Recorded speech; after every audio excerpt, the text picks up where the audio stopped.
All right, everybody, it's Hot Tub Story Time, and since this is the 30th anniversary of Chrono Trigger, one of the best games that's ever come out, I'm going to give you a story about Chrono Trigger.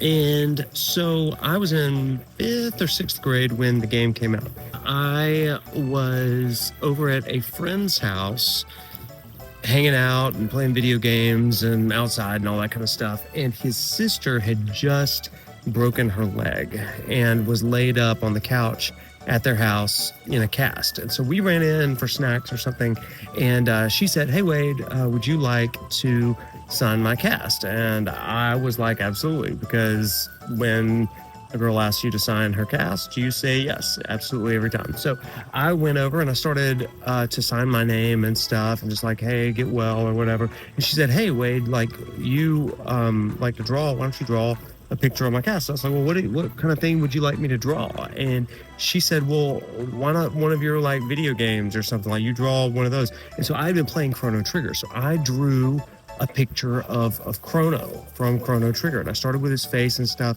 and I guess she liked it, and she was like, "Well, just keep going," because I finished up his face, and I had like all the markers out, like the red hair and the yellow bandana, the whole thing. I was coloring it in. She said, "Well, just keep doing that," right? And so I was like, okay. So, y'all, I ended up drawing the entire body of Chrono in Chrono Trigger, to the point that she, like, her leg was covered, cast from kneecap down to ankle and down to the toes.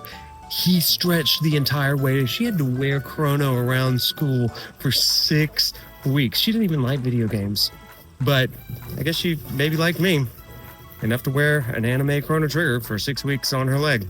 Anyway, there's my Chrono Trigger memory. Happy 30th anniversary. All right, that's my Chrono Trigger story. What's yours?